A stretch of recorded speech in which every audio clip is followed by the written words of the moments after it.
Ito ang Presidential Broadcast Service. Radyo Pilipinas. Radyo Publiko ng Bagong Pilipinas para sa Bagong Pilipino. Naghahatid ng mahahalagang balita at impormasyon na guugnay ng pamahalaan sa sambayanan. Tulay sa himpapawi ng serbisyo publiko. Radyo Pilipinas. Radyo Publiko.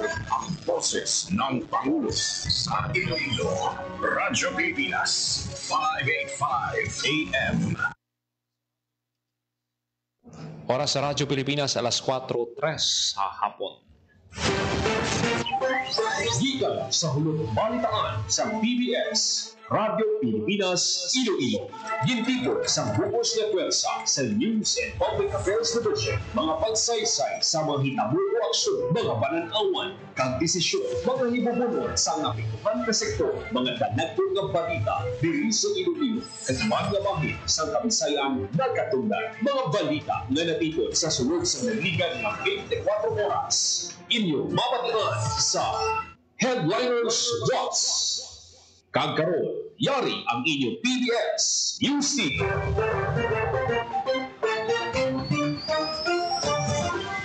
Mayong hapon, ini ang Headliners Watch Biyernes, Agosto 29, tuig 2025.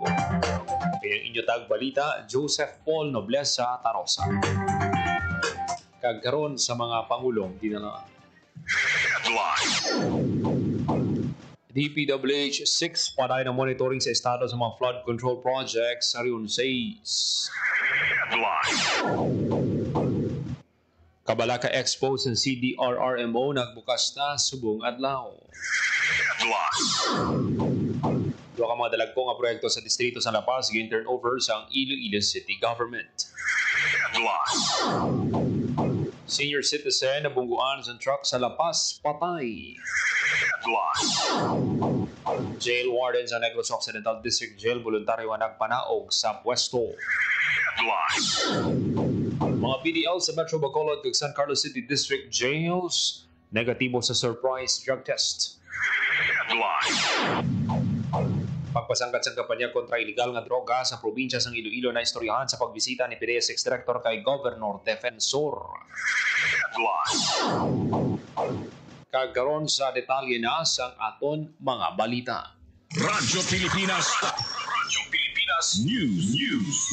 DPWH 6 pa rin ang monitoring sa mga flood control projects sa Rion 6. Detalye sa balita, Janelle Baclay. Radyo Pilipinas. Radyo Pilipinas. Report.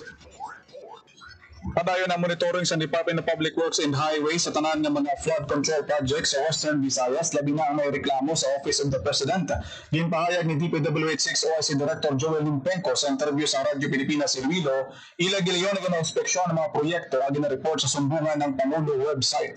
Kumalin sa nagbisita si Presidente Bongbong Marcos sa Iloilo City kang nagpatigayon sa inspeksyon, sunod kay Limpenco sila ang gilayon nga nagpatawag sa inspeksyon paagi sa gintukod na Quality Assurance Unit Team nagikan sa Central Office kag sa Regional Office. Sa syudad sa Iloilo may 4 ka mga proyekto ang ilaging kadtuan kag nadiskubre na in existence ang mga proyekto o kung napamatudan nga hindi ghost project. Gilayon naman og ginsumito ang report sa DPWH sa Central Office kasunod sa mando sa Presidente lakip ang ilang mga rekomendasyon. Nagapati si Limpenco na importante ang coordination meeting sa tuwa sa LGU kag sa ahensya agud mapatuman ng mga proyekto bagay nga ilagid ginasunod paagi sa pagpatigayon sa konsultasyon kag pagpakig-angot sa komunidad. Sa karon wala pa sa nadiskubre nga ghost flood control project ang ahensya sa bilog nga rehiyon kag padayon pa ang ilang inspeksyon dugang pa ni Limpenco. Para sa Bagong Pilipinas, Janelle Baclay, Radyo Pilipinas, Radyo Publiko. Radyo Pilipinas. Radyo Pilipinas News.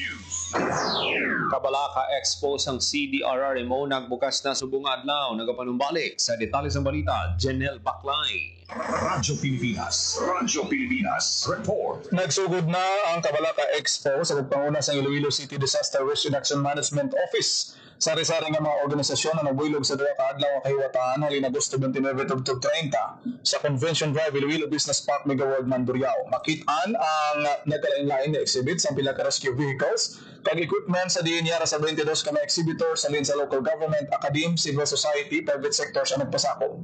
Yung pangunahan ni Iloilo City Mayor Raisa Treñas Ang pagbukas ng Expo kaupo ng pinaka-opisyalin sa nagkalain-lain na ahensya, partikular sa Office of the Civil Defense 6, Red Cross, ICAG, BFP, AFP, kay madamo pa. Pagi sa Expo, mapasanyo pa ang disaster preparedness kag life-saving knowledge sa nagkalain-lain nga sektor. Para sa Bagong Pilipinas, General Baclae, Radyo Pilipinas, Radyo Publiko. Radyo Pilipinas. Radyo Pilipinas News. Mga mga proyekto sa distrito sang Lapas, turnover sang Iloilo City Government. Detalye sang balita, Janelle Baclae. Radyo Pilipinas. Radyo Pilipinas. In patigayon sa Iloilo City Government ang blessing kag turnover sang duha ka mga dalago nga proyekto sa Barangay Tikod, Lapas, ang improvement, rehabilitation sa Barangay Gym kag ang repair kag rehabilitation sang footbridge. Bisan pa nga subong lang at tigayon ng formal nga blessing kag turnover, insigida naman nga nagamit sa mga panguluyo nga tapos nga proyekto. Ang gym nagserbe bilang lugar sa mga sports, barangay assemblies kag madamo pa nga mga aktibidad. Lakip man ang footbridge nga nagakonektar sa Tikod kag San Isidro sa Lapas. Ini nagkatagid sa mas maayong alagyan para sa mga estudyante, trabahador kag pamilya sa adlaw-adlaw nga tanan. Sa mensahe ni Mayor Raisa Treñas, naging tiglawas ni Councilor Miguel Treñas, nagpasalig ini nga ang mga proyekto pareho sini nagatuyog nga maghatag sang benepisyo para sa mga tumuluyo. Ginpabutyag naman ni Kapitan Roy Dichoson sang Barangay Tikod nga tuman gid ang pagpasalamat sini bawod mayara na sang dugang nga lugar sa ilang mga pamatan-on nga pwede makahampang sang basketball kag ibang pa nga mga hinampang subong man teleponan sang mga pumuluyo. Para sa Bagong Pilipinas, General Baclae, Radyo Pilipinas, Radyo Publiko. Radyo Pilipinas. Radyo Pilipinas News. Patayang isa ka senior citizen matapos mabungguan sa truck sa Baldosa National Road, Barangay Baldosa, Lapas, Iloilo City. Ang biktima ginkilala nga si Editha Cabo Verde, 72 anyos kag residente sa Zone 1 Tikod, Lapas, Iloilo City. Samtang ang driver sa Radyo Pilipinas News. voluntaryo nga nagpanawag sa pwesto si Jail Chief Inspector Crisirel Awe bilang jail warden sa Negros Occidental District Jail sa Bago City. So kay BJMP NIR spokesperson Attorney Juniven Ray Umadhay, nagdesisyon si Awe nga magpanaw para matagan ligwang iniwat ng investigasyon sa iya kasunod sa nagluntan nga noise barrage. Sa inisyal nga investigasyon, wala sa nakitang kapaglapas. Ang BJMP NIR sa mga ginapatuman ni Awe, bawon initanan na lagip sa pagsulundan sa ila ahensya. Magabulos kay Awe si Jail Senior Inspector Raimundo Aro bilang officer in charge. Gimanduan naman sa BJMP NIR, ang bagong jail warden ay patuman ng mga pagsulundan sa BJMP para maging matauhay ang jail facility. Radyo Pilipinas. Radyo Pilipinas News. Minsan negatibo ang resulta sa ginpatigang surprise drug test sa mga persons deprived of liberty sa Metro Bacolod District Jail Mail Dorm kag San Carlos City District Jail. Ginpaunahan sa BJMP Negros Island Region, kaupo ng PDEA NIR, Bureau of Fire Protection ka Philippine Coast Guard ang rehon operations kag drug testing agad masiguro wala sang kontrabando kag illegal na droga sa mga pasilidad sa Metro Bacolod District Jail. Gininspeksyon ng mga selda kag ginpaidalom sa drug test ang 62 ka BJMP personnel kag 160 ka PDL nga tanan nagnegatibo. Sa San Carlos City District Jail ginpaidalom man sa kaparong operasyon ng mga PDL kag jail personnel nga nagnegatibo man ang resulta. Para ng kampanya sa gobyerno nga mga hilway sa illegal nga droga kag kontrabando ang mga jail facility sa Negros Island Region. Radyo Pilipinas. Radyo Pilipinas News. Nagpatigan sa courtesy visit si PDEA 6 Director Ralph Romel Torres kay Iloilo Governor Arthur Defensor Jr. Nagpabutyag sang pagpasalamat si Torres sa parang suporta sang gobernador sa mga programa kag inisyatibo sa ahensya labi na sa pagpabaskog sang kapasidad sang interdiction units paagi sa training.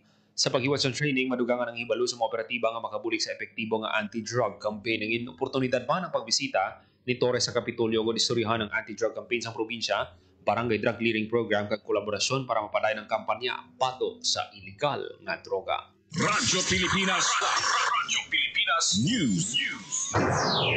26 milyones nga balor sa school project in turnover sa Iloilo Provincial Government sa Badyangan. Detalye ang balita, Hope Torrechante. Radyo Pilipinas. Radyo Pilipinas. Report. Mas masaligan nga pasilidad ang lauman sa mga estudyante kag manunudlo sa Badyangan sa tapos pangunahan ni Governor Arturo Defensor Jr. ang pag-turnover sa 14 ka school project valor 26.2 million pesos sa idalom sa Provincial School Board. Lakip sa mga proyekto among bagong covered gym sa Tina Elementary School, Bingawan Elementary School, Agusipan Integrated School, Kalansanan Elementary School, Iniligan Elementary School, Sinta Elementary School, kag Tamokol Elementary School. May ara man sang water system sa Badyangan National High School, kag Udjongan Elementary School. Classroom buildings, perimeter fence, low protection, kag pathway concreting. Tinutuyo sini nga panamion ang overall school experience sa mga bumuluto, manunudlo, kag ginikanan. Sa iya nangin mensahe ginpahayag ni Governor Defensor nga wala na sa mas importante pa sa pag-alam sang kabataan. Sunod naman kay Mary Faye Panaligan, principal sang Tina Elementary School, ang mga proyekto nagapakita sang long-term investment sang provincial government sa edukasyon. Samtang ginakabig naman ni Badyangan Mayor Suzette Mamon ang mga proyekto bilang progreso sa Banwa na sa piyak sang 4th class municipality category padayon nga nagapanikasog sa pag-uswag. Para sa Bagong Pilipinas, Hope Trichante, Radyo Pilipinas, Radyo Publiko. Radyo Pilipinas. Radyo Pilipinas. Radyo Pilipinas News. Mga empleyado sang Kalinog LGU ginhana sa Filipino Brand of Service Excellence. Detalye sang balita, Hope Torrechante. Radyo Pilipinas. Radyo Pilipinas. Ginhana sa Department of Tourism Western Visayas sa mga empleyado sa munisipyo sang Kalinog sa Filipino Brand of Service Excellence. Tinutuyo sa aktibidad nga papaskugon ang kapasidad sa mga public servants para mas mapakita kag mapabatyag ang serbisyo nga may integridad kag malasakit, klaro nga halimbawa sa serbisyong may puso. Nangin dinapit sa training si Mary Lou Escolar sang DOT. Nagpalapot naman sang pasalamat ang DOT sa Kalinog LGU sa ila inisyatiba kag pagpartner sa opisina para mangin madinalagon ang programa. Para sa Bagong Pilipinas, Hope Trichante, Radyo Pilipinas, Radyo Publiko. Radyo Pilipinas. Radyo Pilipinas News. Regional workshop kag nagpanagbalay ang syudad sang Rojas sa kapis ang Regional Workshop kag Library Hubs Learning Resource Expo 2025. Ang kahiwatan natigayon pinagi sa pagbuligay sa Department of Education Schools Division of Rojas kag Rojas City LGU. Ginpauna ni OIC Assistant Regional Director Miguel Mac Aposin ang pagbukas ng Learning Resource Expo sa din sa ka-exhibit. Ginpasinday ang mga lain-lain nga learning materials nga himo mismo sa mga manunudlo. Magla sa exhibit Biginiwat man nga workshop sa ningin tudlong husto nga pagplastar sa mga supplementary learning resources sa mga pampubliko nga buluthuan. Radyo Pilipinas. Radyo Pilipinas News. Nagsaga na sa 430 ka pamilya o kon 1941 katao na balag apektado sa malawi kapag ulan nga dala sang habagat sa Negros Occidental. Sandig sa datos ng Negros Occidental PDRRMO may pinakadamong apektado ang Kabangkalan City nga nagdangat sa 320 ka pamilya o kon 1,622 katawo. Sa Sipalay City, apektado ang 52 katawo o kon 110 ka pamilya samtang 47 ka pamilya o kon 144 ang apektado sa Ilog. May 11 naman ka pamilya o kon 34 kataong apektado sa Kawayan. Radyo Pilipinas. Radyo Pilipinas News. Apektado ang pamilya sa habagat sa Antique sininga semana naglabot na sa masobra 200 detalye sang balita. Hope Torrechante. Radyo Pilipinas. Radyo Pilipinas. Report. Naglabot na sa 292 ka pamilya o kon lapit 800 ka pumuluyo sa Antique ang naapektuhan sa habagat sininga semana. Sa datos sa Provincial Disaster Risk Reduction Management Office, ang mga apektado ng pamilya na balhag sa mga banwa sa San Jose de Buenavista, Tobias Fournier aninii si Balom Kagamdik. Samtang nagpauli na ang iba niya mga evacuees sa diin sa ulihi nga datos ng PDRRMO, ara na lang sa 13 katao ang sasulod sang evacuation center, samtang napulo naman ang outside sa evacuation center upod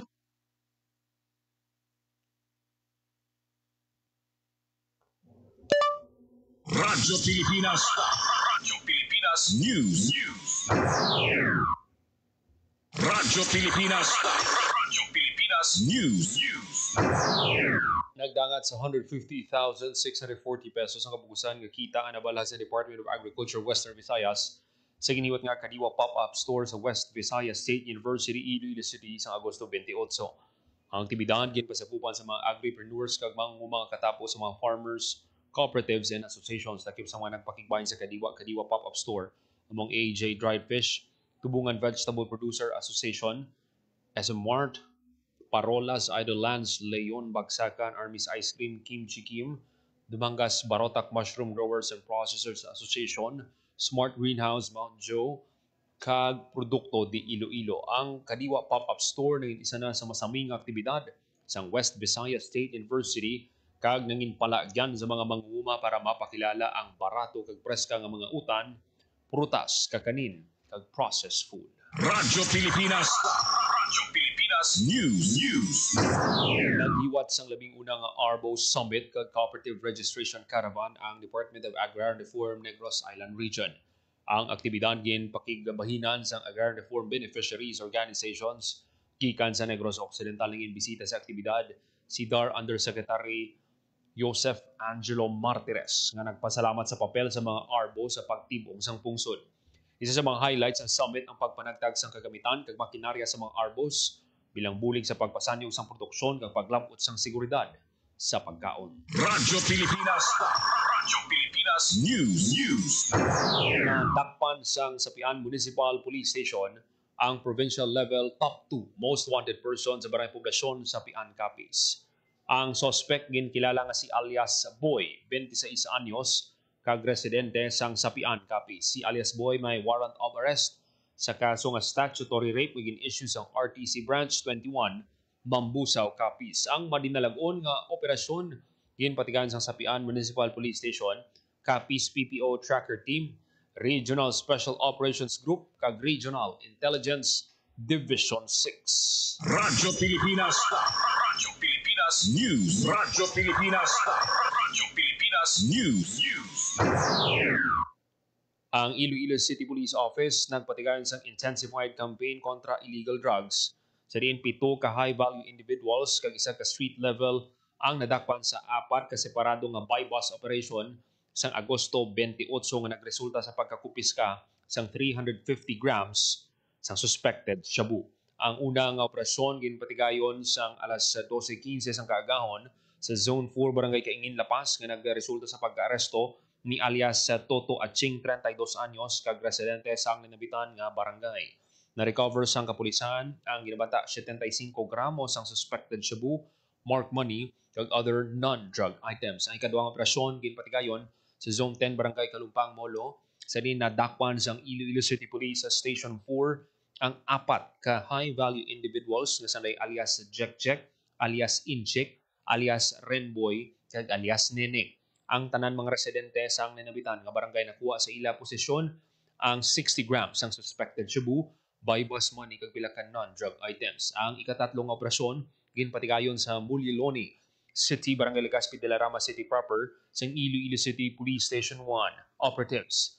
Arestado si alias Toto, 36 anyos, kag residente sa Barangay San Isidro, Buenavista, Guimaras, kag si alias Nick, 35 anyos, residente sa Zone 3, Barangay Santo Niño Sur, Arevalo, Iloilo City. Nakuha sa ila ang 60 grams sa suspected shabu, buy-bus money kag non-drug items. Ang ika-4 nga operasyon ginpatigayon sa River Plains Subdivision, Barangay Kamalig-Haro, sa diin na dakpan sang Iloilo City Police Station 3 si alias Joe, 36 anyos, kag residente sang nahinambitan nga lugar. Nakuha sa iya ang 80 gramos sang suspected shabu. Kag ang ikalimang operasyon ginpatigan sa Project 5 Barangay Sook, Arevalo, Iloilo City. Sa di nadagpan sang Iloilo City Police Station 6 si alias Boy, 22 anyos, kag residente man sang nahinambitan nga lugar. Nakumpiska ang 75 grams sang suspected shabu. Ginapanginbulahan sa Police Regional Office 6 ang kapulisan sang ICPO nga nagpatigayon sang madinalagon nga mga operasyon. Radyo Pilipinas. Radyo Pilipinas News. Agud ba siguro nga may puluyan ang mga pispis nga dulungan ang Antique Provincial Government kaupo ng mga stakeholders nag-upod sa tree growing activity.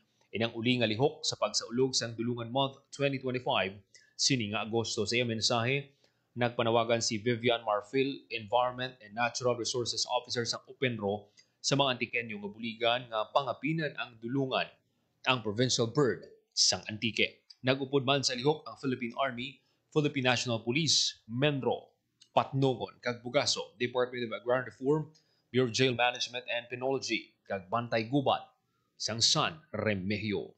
Radyo Pilipinas. Radyo Pilipinas News. Oras sa Radyo Pilipinas, alas 4:23 sa hapon.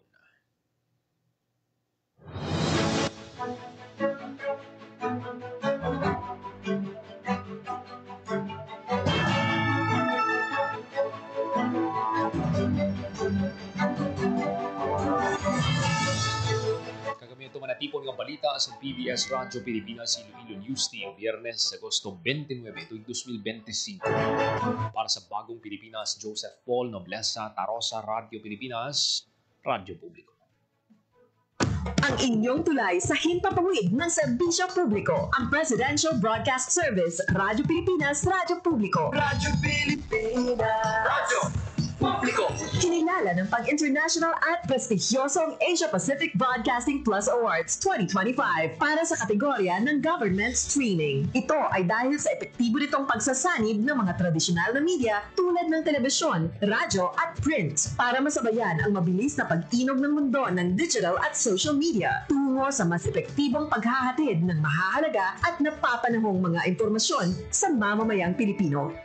Kinilala rin ang Radyo Pilipinas dahil sa patuloy na pag-akyat ng rating. Ngayon ay matatag sa pang-4 na pwesto sa Mega Manila ayon sa pinakahuling Nielsen Radio Audience Measurement Survey. At sa social media, nakamit ang mahigit 2,000% pagtaas ng bilang ng mga sumusubaybay sa Radyo Pilipinas page sa unang bahagi ng 2025. Patunay ito na ang inyong Radyo Pilipinas Radyo Publiko ay tunay na kaagapay ng inyong pamahalaan sa paghahatid ng serbisyo sa mga mamamayang Pilipino. Mula sa aming lahat, sa ngalan ng inyong pamunuan at mga kawani ng Presidential Broadcast Service, kasama ang inyong mga himpilan ng Radyo Pilipinas sa buong kapuluan. Maraming salamat po sa inyong lahat, sa inyong pagtangkilik at pagkilala. Radyo Pilipinas. Radyo